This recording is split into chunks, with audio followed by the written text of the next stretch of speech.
Good morning, everyone. Welcome to Market Insider TV opening commentaries. It is Tuesday morning, March the 20th. Thanks for joining us. Brian Hoops with Midwest Market Solutions as we talk about what's going on as far as headlines and news affecting the markets this morning. We are seeing a little bounce in the wheat futures overnight. Corn and soybeans have traded mixed and two-sided.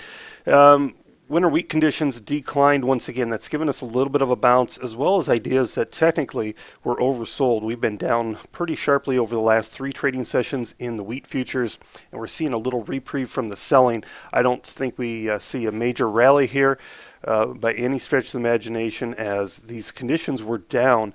Texas down 3%, Oklahoma down 2%, and Kansas down 1% from their previous estimates. But with this rain that has moved through Kansas and Nebraska over the weekend and into Monday, that's certainly going to improve the health and conditions. Oklahoma may not see much improvement. I don't think Texas sees that much improvement, but I don't think you're going to see really conditions worsen, as they have had some moisture in Texas as well.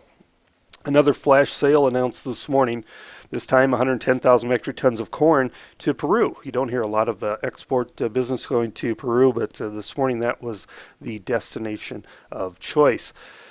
Cattle on feed report is coming out on Friday, and this has bearish implications for the marketplace, as we're looking at estimates of on feed over 8% larger than a year ago, placements nearly 7% larger than last year, and marketing's at 100.5%. The way the futures have sold off in here, right now it's kind of a blessing if you're hedged. If you want to sell cash at 128, 129, and take your futures hedges off, you're making a positive basis there. You're in great shape. However, if you're looking at making cash sales by the end of April, it's very likely these cash markets are going to fall to meet where the futures are, and you won't have any way to protect yourself. So I think what this sets us up is a positive situation for the feedlot producer. If he can make enough sales here, that'll increase our marketing efforts. It'll keep our cattle weights down and keeps us current. And that was one of the real positive things we saw last year. At about this time, cattle weights continued to stay under the average.